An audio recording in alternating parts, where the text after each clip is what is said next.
Olá jovens, bem-vindo ao canal Ciência Elétrica, meu nome é Thiago e hoje nós vamos estudar os materiais condutores e isolantes. A ideia é apresentar as características dos materiais que têm facilidade de conduzir a corrente elétrica em algum nível e também as características dos materiais que têm grande dificuldade de realizar esse trabalho. Então é um conteúdo importante, pois vamos utilizar esses materiais em todos os circuitos e em todos os projetos que vamos apresentar aqui nesse canal. Então, para isso, eu vou apresentar teoria e prática nesse vídeo. Vamos estudar sobre as propriedades elétricas da matéria, ou melhor, como certos materiais reagem quando são submetidos a um campo elétrico ou a uma diferença de potencial elétrico. Na física clássica, são classificados em dois tipos de materiais, os materiais condutores e os materiais isolantes. Na física quântica, as propriedades da matéria com relação à condutividade elétrica são melhores entendidas. Assim surgiram os materiais como os semicondutores, que são extremamente importantes para a indústria eletrônica, e também os materiais supercondutores, por exemplo. De forma geral, os condutores têm a capacidade de conduzir a corrente elétrica, e para entendê-los melhor, vamos recorrer à estrutura atômica da matéria. Um material bom condutor, por exemplo, é o cobre. Vamos observar a estrutura atômica do cobre. Observe que há somente um elétron na camada de valência, e esse elétron está fracamente ligado ao núcleo do átomo de cobre. Isso fica evidente quando lembramos da equação da força entre cargas elétricas pela lei de Coulomb. Como o elétron da camada de valência está longe do núcleo, a força de atração é pequena. Sendo assim, podemos representar essa estrutura atômica de forma mais simplificada.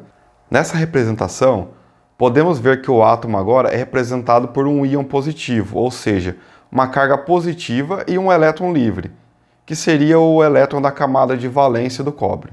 Aqui ele está sendo considerado um elétron livre, pois devido à sua fraca ligação com o núcleo do átomo, exige pouca energia para que seja possível dar mobilidade a esse elétron. O cobre é um metal que se apresenta de forma cristalina. Assim, vamos apresentar uma imagem com diversos átomos de cobre. Como dito anteriormente, pouca energia é necessária para o surgimento de elétrons livres na estrutura cristalina do cobre. Até mesmo o calor à temperatura ambiente fornece energia suficiente para esse fenômeno. Isso explica o fato de um determinado material, no caso aqui o cobre, ser um bom condutor. Mediante a aplicação de uma pequena diferença de potencial ou campo elétrico, nós conseguimos colocar elétrons livres em movimento ordenado, não mais aleatório. De forma contrária, os materiais isolantes ou materiais dielétricos possuem poucos elétrons livres disponíveis. Então eles só vão conduzir alguma corrente mensurável caso a tensão ou o campo elétrico aplicado seja extremamente grande, superando o que nós chamamos de rigidez dielétrica. Quando ocorre a ruptura dielétrica, o material que antes era isolante passa a conduzir corrente elétrica. O problema é que quando isso ocorre, uma grande quantidade de calor é gerado e esse calor pode danificar o material dielétrico. Podemos ver no lado esquerdo desse quadro as características de condutividade relativa de alguns dos materiais mais usados. No lado direito do quadro temos a rigidez dielétrica dos principais materiais isolantes. Na coluna de condutividade temos com destaque o material de referência, que é o cobre. É a ele que os outros materiais têm sua condutividade referida. Por exemplo, a prata tem sua condutividade 5% melhor do que a do cobre. Entretanto, é um material pouco utilizado em instalações elétricas devido ao seu custo. O alumínio é um caso interessante, pois sua condutividade é menor do que a do cobre, apenas 61%. Mas devido ao custo geral, aí estamos considerando o custo do material, peso, disponibilidade, é muito utilizado em redes de transmissão e distribuição de energia elétrica. Quando o assunto é reduzir as perdas energéticas, o cobre é o material de maior interesse, pois possui boa condutividade elétrica, resistência à tração, conformabilidade, entre outras características. Um ponto negativo importante do cobre é o seu elevado custo, e que acarreta num outro problema, que como o valor de mercado é bastante elevado, também surge o interesse do pessoal que gosta de furtar cabos elétricos. Vamos ver algum desses materiais dielétricos, como por exemplo o ar. O ar, obviamente, não é um bom condutor de eletricidade. Entretanto, se a diferença de potencial for maior que 30.000 volts por centímetro, há a possibilidade de conduzir pelo ar. Logicamente, isso vai depender de outros fatores, como por exemplo a umidade do ar. Olhando a rigidez dielétrica média e de outros materiais como a borracha, o papel e o vidro, é possível observar que teremos que aplicar uma diferença de potencial muito elevada para que possamos romper a rigidez dielétrica desses materiais e eles passarem a conduzir eletricidade. Como esse nível de tensão necessário é muito elevado, e é normalmente nível de tensão que nós não trabalhamos, mesmo em rede de transmissão, são materiais normalmente utilizados como componentes dos isoladores. Os materiais condutores, evidentemente, são de grande interesse nos estudos de eletricidade, mas os materiais dielétricos, os materiais isolantes, têm igual importância. Como exemplo, os materiais dielétricos são usados para isolar os fios condutores a fim de proteger contra choques elétricos e curtos-circuitos. Tem diversas aplicações no isolamento de estruturas, de postes e também transformadores. O caso do transformador é interessante, pois nos modelos mais comuns encontrados, há também o material líquido atuando como isolante. Esse óleo, além de ajudar na isolação dos terminais e dos condutores internos do transformador, ele ajuda na refrigeração do equipamento, atuando como um condutor térmico. Vamos fazer alguns experimentos para demonstrar a capacidade de condução da corrente elétrica de alguns materiais. Para os experimentos que eu vou mostrar para vocês agora, eu vou estar utilizando então uma lâmpada incandescente, ligada aqui no soquete. Ele já está ligado aqui na tomada com o circuito interrompido por esse fio. Bom, se eu conectar essas duas pontas de cobre aqui, eu vou fechar o circuito e a lâmpada vai acender.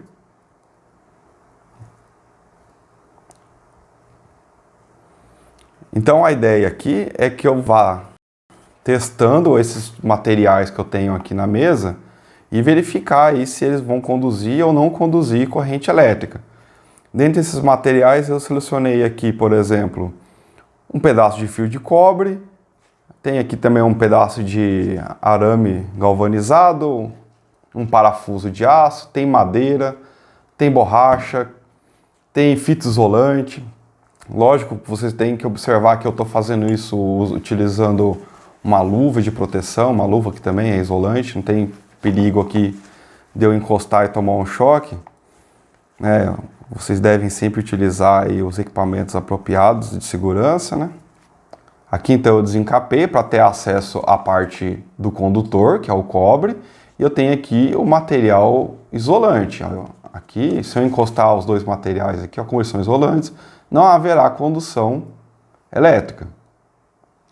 Agora, quando eu encosto os materiais condutores, ou o cobre aqui, por exemplo, aí a passagem da corrente elétrica, essa corrente elétrica aqui no filamento gera um atrito, o atrito torna o filamento incandescente, e aí ele produz a luz. Ou seja, a gente está convertendo energia elétrica em luz. Vamos testar alguns materiais aqui. Primeiramente, o próprio EVA aqui que eu estou utilizando para colocar os materiais. Observe que quando eu encosto aqui os dois condutores de cobre aqui no EVA, não há condução da corrente, né? Porque é um bom material isolante, ou seja, é um material que não conduz bem a eletricidade. Vou passar aqui para esse pedaço de fio e, logicamente, haverá condução, pois ele tem a mesma função desses condutores que estão na minha mão aqui, né? A parte interna, que é o cobre, mas eu também tenho a parte isolante. A parte isolante tem a função de proteger para que não tenhamos contato com o cobre diretamente, nem esse condutor com um condutor que esteja do lado, né, evitando um curto-circuito. Entretanto, quando a conexão é feita com o cobre, há passagem de corrente. Vamos fazer o teste agora com o arame aqui galvanizado. Observe que ele também é um condutor. Esse aqui é um típico arame aí que é utilizado em varal para pendurar roupa e tal. Então, ó, ele também é um metal que conduz bem a eletricidade. Ó. Não no mesmo nível que o cobre, né? Porque aqui a gente vai ter uma liga metálica diferente, mas com propriedades diferentes também de condução, mas ele também conduz corrente. Como essa lâmpada aqui é de baixa potência, a corrente que está circulando aqui é também bastante reduzida. Então, mesmo a condutividade não tão boa quanto a do cobre desse arame é suficiente para conduzir essa corrente. Bom, vamos fazer o teste com um parafuso de aço, onde esperamos também que haja condução da corrente elétrica. Está aí, ó. Né? O aço, né? Um dos compostos do aço é o ferro. E você pode olhar na tabela aí de condutividade que eu apresentei para vocês que o ferro está entre os condutores de eletricidade. Aqui temos a madeira. Ó, madeira é isolante, né? Temos a fita isolante, como o próprio nome diz, deve isolar, né, os condutores. Então é natural que a gente espere que não haja condução de corrente elétrica. Aqui eu tenho o vidro, né? Se vocês observarem a tabela, ela está na coluna dos materiais isolantes ou que tem uma elevada rigidez de elétrica. E tá aí, ó, não conduz, né, ó. Encostou os dois condutores, ó, temos corrente. No vidro, não há corrente. Não há passagem de corrente, ou seja, é um material isolante. Bom, pessoal, para finalizar, vamos fazer um teste agora da condutividade da água, certo? Vamos ver se ela conduz bem ou não corrente elétrica. Aqui, então, eu já tenho um dos condutores já está mergulhado na água, né? Aqui atravessa com água. E ao conectar o outro condutor, vamos ver o que acontece, se a lâmpada acende ou não. Observa que não está conduzindo. Eu vou deixar esse condutor aqui e vou fazer uma alteração na composição química dessa solução. Bom, uma vez então que agora os dois condutores estão na água e a lâmpada está apagada, certinho, eu vou então adicionar um pouco de sal nessa água. E vamos ver o que vai acontecer.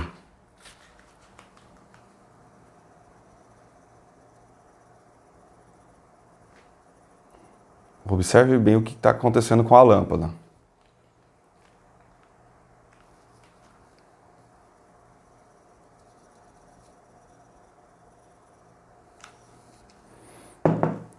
Eu vou mexer um pouco essa solução com a caneta, né? A caneta é plástica, é um material isolante. E vamos ver o que vai acontecendo. Observe a alteração na intensidade do brilho da lâmpada.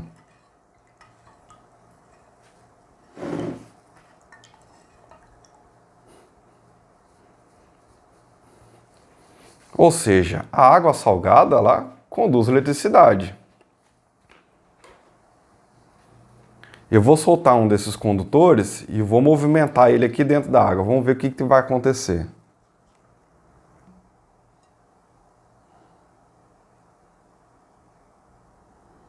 Até chegar ao ponto que eu toco um condutor no outro. Ó. Esse seria então o máximo brilho da lâmpada.